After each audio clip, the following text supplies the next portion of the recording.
Ok, en la última sesión estábamos comentando eh, algunas consideraciones finales acerca de la sociedad anónima y estábamos justamente hablando de las asambleas ordinarias y de las asambleas extraordinarias. Les comentaba a su vez que las asambleas anuales debe de celebrarse una asamblea anual, por lo menos debe de celebrarse una asamblea una vez al año para la aprobación de los estados financieros. Esto debe de celebrarse dentro de los primeros 4 meses del año y justo esa asamblea se lleva a cabo en la modalidad de ordinaria para aprobar esos estados financieros que ponen a consideración de la asamblea de accionistas, ya sea los comisarios o el órgano de administración.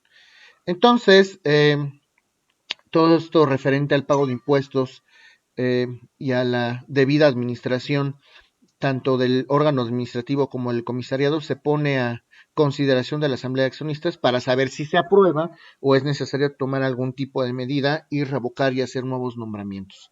Comentábamos además que las asambleas extraordinarias eh,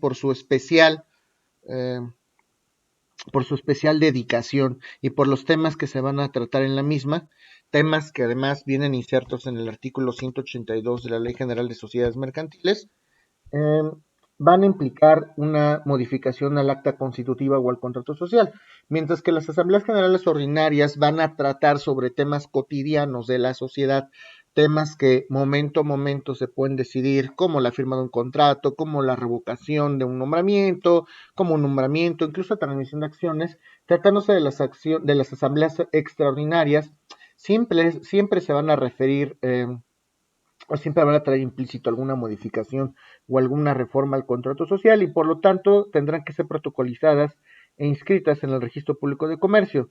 Temas tales como el aumento, la reducción del capital, el aumento del objeto, disminución del objeto, el cambio de nacionalidad, alguna fusión de la sociedad, transformaciones, etcétera. Todo esto que ya comentamos en la sesión anterior. Las convocatorias para este tipo de asambleas, como les comentaba, asambleas generales extraordinarias, pueden ser hechas por los accionistas, por los administradores y por los propios comisarios. Hablábamos del derecho de las minorías, cuando se conforman este 33% del capital social, tienen derecho estas minorías a hacer valer varias prerrogativas, tanto en asambleas como en la vida regular de la sociedad. Si en 15 días, por ejemplo, no se hacen las convocatorias para ese tipo de asambleas, entonces las minorías representadas por el 33% del capital social pueden solicitarlo vía judicial. Cuando no se reúne el 100% del quórum de estas asambleas, se tendrá que ser una publicación con 15 días de anticipación en la Gaceta de la Ciudad de México, si es el caso, o en la que fuese del estado correspondiente, donde se va a publicar la orden del día y donde se van a publicar los asuntos que se van a considerar en estas asambleas. Si no, pues esas asambleas tendrán que ser nulas, a menos que se apruebe por unanimidad justamente los temas tratados en las mismas. Platicábamos también de los quórums en el tema de las asambleas ordinarias, que en primera convocatoria el quórum de instalación será el del 50%, y las decisiones se tomarán por el 26%, o sea, por la mayoría de los presentes, 25% más uno. En el caso de las asambleas extraordinarias, en la primera convocatoria el quórum será del 75% para su instalación y las decisiones se tomarán por el 50% de los presentes. Según la convocatoria, en las asambleas ordinarias comentábamos que pues cualquiera de los presentes, si es que hay alguien presente, podría estar en posibilidades de constituir este quórum de instalación y la mayoría será la que decida o tome estas decisiones. Y en el caso de las extraordinarias, en segunda convocatoria, para el quórum de instalación debe de estar presente por lo menos el 50% del capital social y las decisiones se tomarán por la mayoría de los presentes. Les comentaba además que solamente los accionistas pueden estar representados a través de un apoderado en esas asambleas, los comisarios y los administradores no. En las asambleas ordinarias, recuerden que solamente bastará con que se inscriban en los libros de asambleas. Las extraordinarias, como les he comentado, siempre se inscriben en el registro público de comercio. En el caso de estas deliberaciones en las asambleas, si hay abstenciones porque o hay votos en contra, si se reúne otra vez este derecho de minoría consistente en el 33% del capital social, pueden exigir una nueva convocatoria, es que no se agotaron los puntos del día, o también se pueden oponer judicialmente a las decisiones si lo consideran ilegítimo. Esto lo pueden hacer 15 días después de celebrar la asamblea y pues evidentemente si no votaron a favor, si demandaron alguna decisión, la nulidad de alguna decisión prevista justamente en alguna de estas asambleas, en una sola sentencia se tendrá que resolver todas aquellas consideraciones previstas por estos accionistas. Evidentemente también se puede pedir ante un notario o un corredor eh, que se acredite a través de alguna diligencia, a través de la fe pública, para acreditar justamente la participación y el quórum de este 33% que implica las decisiones de este derecho de minorías. Esto fue lo último que vimos en la sesión pasada. Me imagino que no tienen ninguna duda. ¿O alguien tiene alguna duda?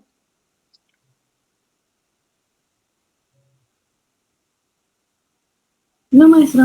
Ok. No, Muchas gracias. Vamos a platicar ahora de la última sociedad que es menester analizar en este curso y me refiero a la sociedad o a las sociedades cooperativas.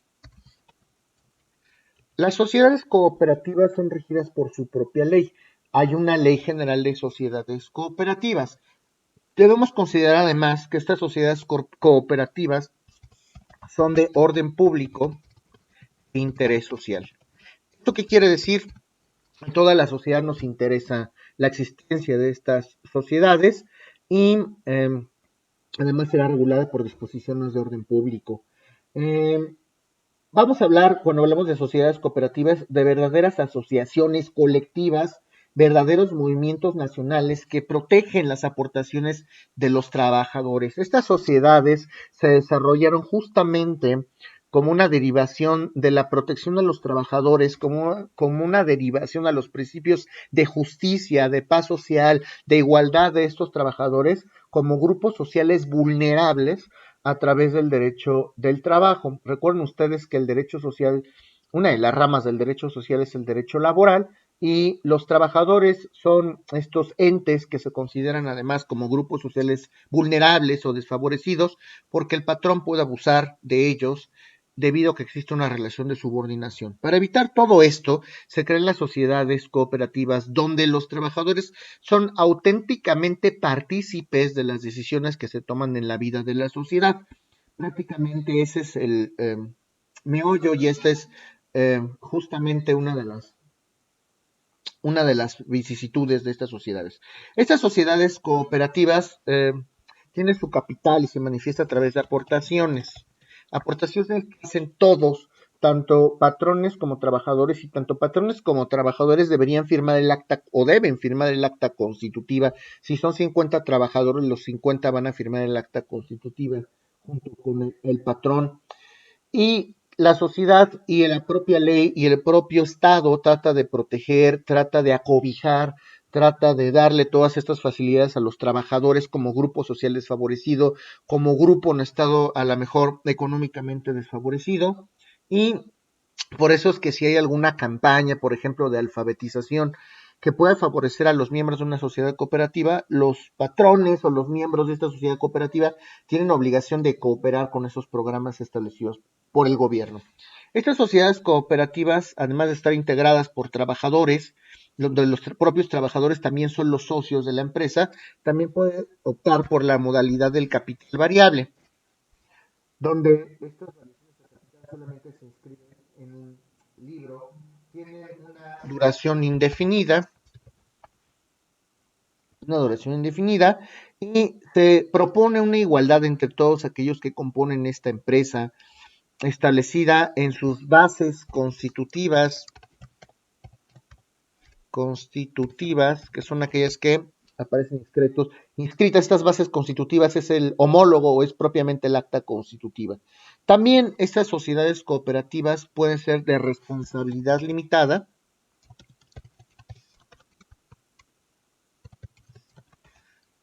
o suplementada.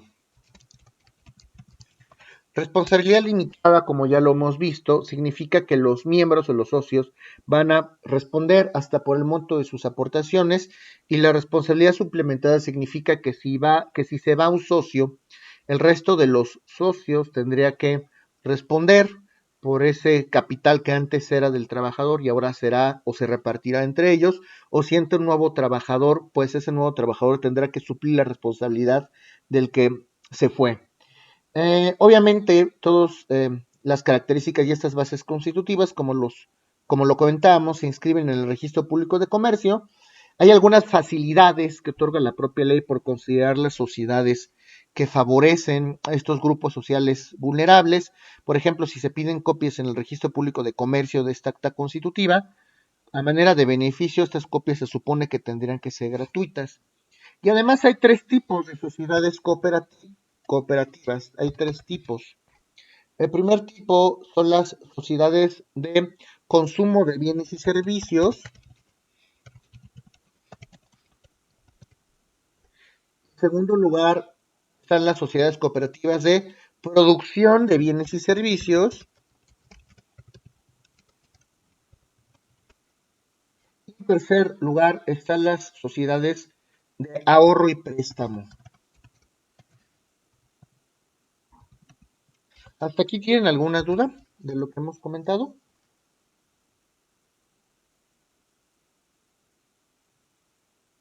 Ok. Estas sociedades pueden ser no ordinarias o pueden estar conformadas por el capital de los particulares. También pueden admitir la participación, en su capital pueden admitir la participación estatal. Es decir, el Estado los puede apoyar con una cuota para poder constituir esta empresa. En el caso de las sociedades de ahorro y préstamo, se requiere que por lo menos la sociedad cooperativa, esto es en el caso de ahorro y préstamo, esté conformada por lo menos con 25 socios. Por lo menos con 25 socios. Y obviamente esas sociedades también tienen sus tres órganos, que es la Asamblea General, hay un Consejo de Administración y hay un Consejo de Vigilancia. Estos tres órganos que ustedes ya tienen perfectamente trabajados. También se pueden elaborar, como estamos hablando de varios trabajadores, comisiones especiales para Maestro, reducir. Sí, adelante. ¿solamente son para las sociedades de ahorro y préstamo o son para las tres en general? En el caso de las sociedades de ahorro y préstamo, se requiere que tengan por lo menos 25 socios, solamente en ese caso. ¿Ok? Ya en las demás, Si las demás no se establece un mínimo. Ujú. ok, gracias, maestro. Claro que sí. Estos beneficios por parte de los socios, las aportaciones que hacen del capital y estos rendimientos que pueden tener por los beneficios o las utilidades que produjo la propia sociedad cooperativa, se representan a través de certificados. A través de certificados. Y cada socio por lo menos deberá de tener un certificado con el valor, un certificado con el valor de su aportación. Yo tengo un certificado que acredita mi participación en la sociedad hasta por 1,000 pesitos. ¿Okay? Obviamente, como en el caso de las demás sociedades, se requiere que exista un fondo social, que es lo equivalente al fondo de reserva.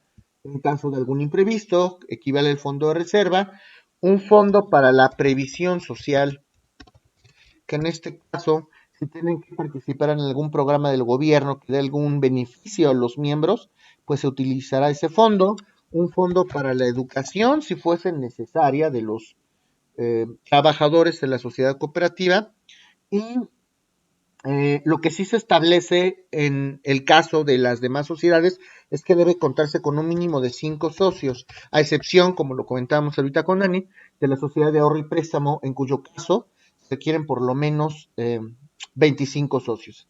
En el resto de las sociedades cooperativas son por lo menos 5 socios los que se requieren, y si no, se tendrá que disolver la empresa. Hay federaciones, confederaciones, son órganos propiamente derivado de estas sociedades cooperativas que se dedican a dar ciertos apoyos. Son organizaciones, en pocas palabras, que se dedican a dar apoyos económicos y a través de programas, a través de estas sociedades cooperativas, para todos estos trabajadores. ¿Tienen alguna duda de lo que estoy comentando? No, maestro.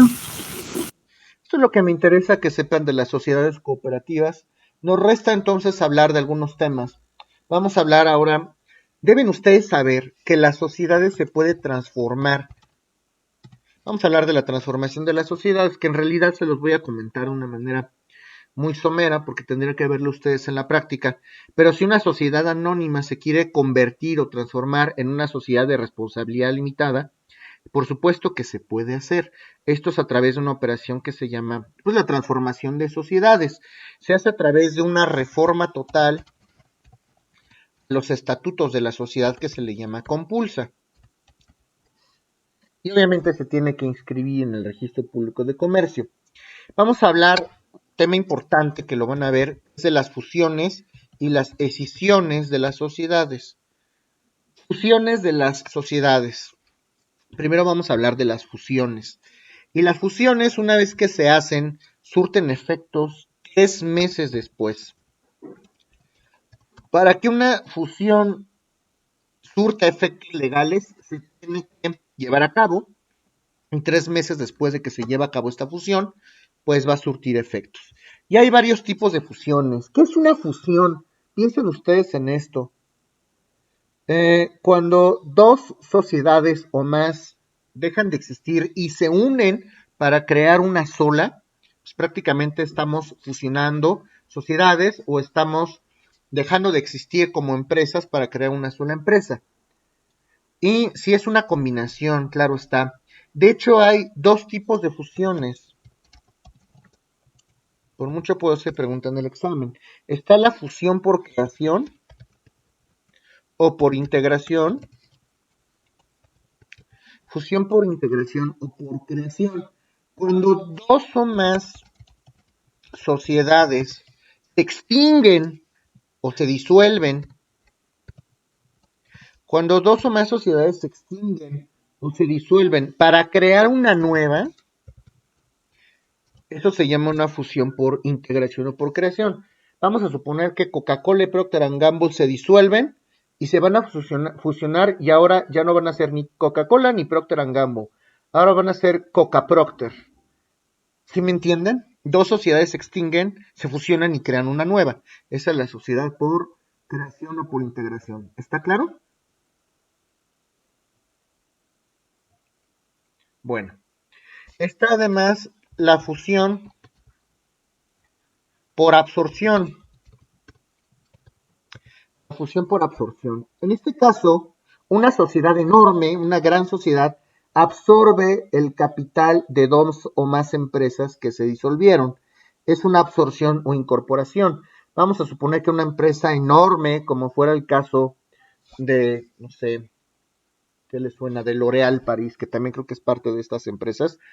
Es una sociedad enorme y vamos a pensar que se disuelve Procter & Gamble, más bien L'Oréal absorbe a Procter & Gamble. Vamos a suponer que L'Oréal es más grande que Procter & Gamble. La absorbe, Procter & Gamble deja de existir y se crea una sociedad más grande.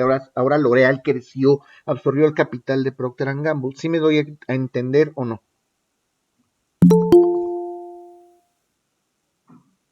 Maestro, ¿me lo podría repetir, por favor? Sí, claro que sí. Una sociedad con un capital enorme. Vamos a suponer, sin poner nombres, la India Bonita, ¿no? Sin poner nombres conocidos. La India Bonita es una sociedad enorme que tiene un capital que todo mundo reconoce a nivel internacional. Y hay sociedades pequeñas como el Patito Feo y el Patito Feliz. La India Bonita lo que va a hacer es, primero se van a disolver el Patito Feo y el Patito Feliz, ya que se disolvieron, el capital de esas empresas se va a unir a la India Bonita y la India Bonita va a crecer, va a absorber, en pocas palabras, el capital y a las otras empresas para crecer, para ser una empresa más grande. ¿Sí me explico? Sí, maestro, gracias. ¿Y ya de la otra empresa, maestro, ya no se tendría rastro? No sé si me da a entender, porque la otra como que al hacerse más grande ya dejó como inexistente a la otra. No No, sé. primero se tienen que existir las otras, se tienen que disolver o extinguir las otras dos sociedades, ya que se extinguen el capital que tenían esas empresas. Haz de cuenta que lo chupa la empresa grande y lo absorbe, pero ya hay que hacer obviamente el proceso corporativo adecuado para que estas dos empresas que se absorben dejen de existir y ahora su capital forme parte de una sociedad grande. ¿Sí me explico? Sí, maestro. Ok. ¿Alguna otra duda? Bueno, ahora vamos a hablar de la escisión de sociedades.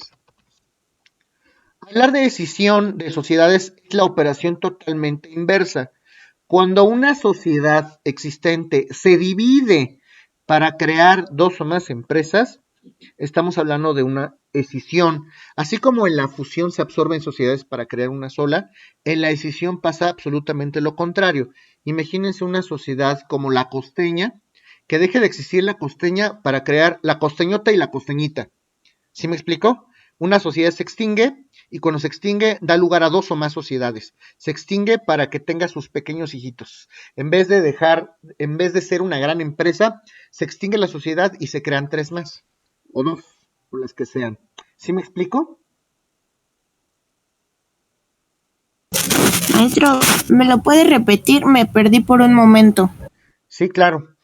La decisión de las sociedades consiste en que una sociedad que existe se va a dividir para crear dos o más empresas. Esa es la decisión. Con una sociedad se divide para crear dos o más empresas. ¿Sí me doy a entender o no? Sí, muchas gracias. Claro que sí. Y hay tres tipos de decisiones. Está la decisión total o pura, que también se le conoce doctrinalmente como scisione. Está la decisión total o pura, que también doctrinalmente se le conoce como scisione. ¿Ok? En este caso, una sociedad divide su capital social para crear dos o más sociedades nuevas. Lo mismo que les estoy comentando. Una sociedad deja de existir para que se creen dos o más sociedades nuevas. Esa es la escisión total o pura. No creo que haya problema. El segundo tipo de decisión es la decisión parcial o scorporatione. Es la decisión parcial o scorporatione. ¿Ok? Aquí, una sociedad que existe no se va a disolver ni se va a extinguir, solamente va a entregar parte de su capital, parte de su patrimonio, le vamos a quitar, le vamos a pellizcar un poquito al patrimonio de una sociedad sin que deje de existir para crear dos o más empresas. ¿Sí entienden? En el primer caso, la sociedad se extingue para crear dos o más. En el segundo caso, la sociedad solamente dona un poco de su capital sin dejar de existir para crear dos o más. ¿Sí está claro? Sí, maestro. Y hay un tercer tipo de decisión que se le conoce como decisión de participaciones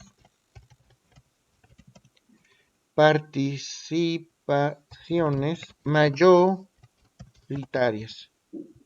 Participaciones mayoritarias. Eso significa que una sociedad transmite a otra sociedad parte de su capital o parte de su valor. No deja de existir una sociedad y tampoco está creando otra. Simplemente está transmitiendo parte de su capital a otra sociedad. ¿Sí me doy a entender?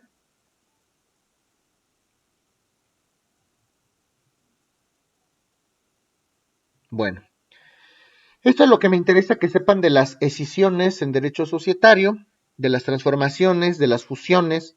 En el caso de las sociedades extranjeras ya no voy a repetir ese tema, ya lo platicamos, ya comentábamos que para que las sociedades extranjeras puedan ejercer actos de comercio en la República Mexicana, tienen que someterse a un proceso de homologación ya sea ante notario o ante corredor o ante juez, para avalar sus estatutos conforme a reglas del derecho mexicano y se inscriben en el Registro Público de Comercio.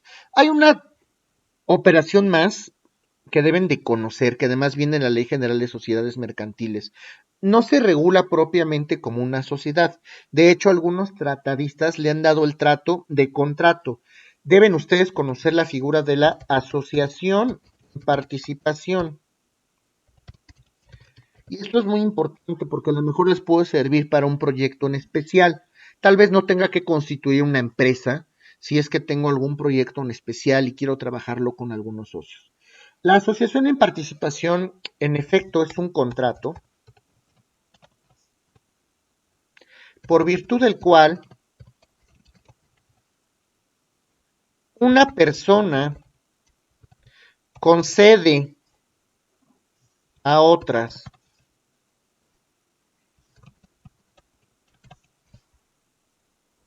que le aportan bienes o servicios,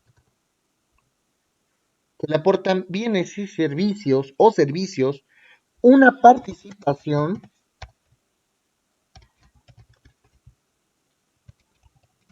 en las utilidades y pérdidas también, naturalmente, y pérdidas de una negociación mercantil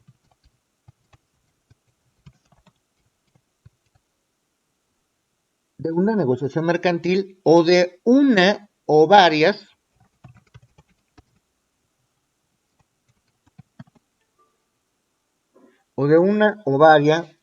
operaciones de comercio.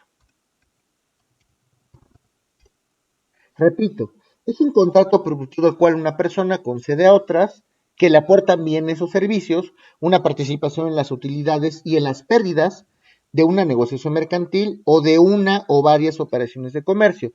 A lo mejor ustedes quieren hacer un proyecto en especial y no necesitan constituir una sociedad para hacer eso. Vamos a reunirnos nosotros para un negocio en especial, vamos a vender una serie de boletos para este mundial porque yo los tengo y todos nos vamos a asociar. Yo voy a poner el dinero, yo los voy a comprar y ustedes van a poner el talento y se van a dedicar a venderlos porque ustedes es lo que saben hacer. Y entonces ambos vamos a participar como en utilidades, como en pérdidas de esa operación de comercio. Obviamente es un contrato y por ende, a diferencia de las sociedades mercantiles, la asociación en participación no tiene personalidad jurídica propia, aunque hay criterios de la Corte que dicen que para efectos fiscales sí lo tienen. Nada más se los paso al costo. Obviamente se tiene que documentar por escrito. Evidentemente no tiene denominación, no se inscribe en registro público de comercio y en cuanto se acabe o en cuanto se concluya el objeto de esta asociación en participación, se va a extinguir la misma. ¿Sí está claro lo que les acabo de comentar o no? Maestro, ¿me puede volver a repetir desde que no tiene personalidad jurídica propia? Sí, estas asociaciones de participación no son sociedades, no tienen personalidad jurídica propia como es el caso de las sociedades mercantiles. Sin embargo, hay criterios de la Corte que han dicho que para efectos fiscales pudieran llegar a tenerla específicamente para pagar los impuestos de esa negociación, aunque solo son criterios. Estas asociaciones en participación se hacen por escrito, obviamente no tienen denominación ni razón social, no se inscriben en el registro y en cuanto se cumple con el objeto de la asociación en participación se disuelven o se extinguen. ¿Sí está claro o no? Sí, maestro, gracias. Gracias. Y finalmente, niñas, vamos a hablar de la disolución de las sociedades. Disolución de las sociedades mercantiles. ¿Por qué causa se podría extinguir o se podría disolver una sociedad mercantil? En primer lugar, por expiración del plazo. Si la sociedad tiene una duración de 50 años y si se extingue ese plazo y no se prorroga, se va a disolver. Segundo, por imposibilidad de realizar o de llevar a cabo los fines del contrato social. Si ya resulta imposible seguir ejecutando el objeto de la empresa para el cual el cual se determinó en el acta constitutiva, pues se va a disolver. Ya no podemos llevar a cabo este objeto social, tenemos que disolverlo. ¿Ok? Es por acuerdo de los socios o accionistas. Si se ponen de acuerdo los socios o accionistas, ya no queremos seguir con esta sociedad, se extingue. 4. Y esto no es en todas las sociedades, porque antes la ley especificaba cierto número de socios para crear una sociedad. Hoy hay algunas que sí, algunas que no. Pero cuando se establece un número mínimo de socios para crear la empresa y se disminuye el número de socios establecidos en la ley, por ejemplo, en las sociedades de ahorro y préstamo que estamos comentando, dice que mínimo son 25 socios, si quedan 24 o 23, si se disminuye ese mínimo de socios establecido en la ley, pues se tiene que extinguir o disolver esta acta o esta sociedad, ¿ok? Y 5, cuando se pierden 2/3 partes del capital social.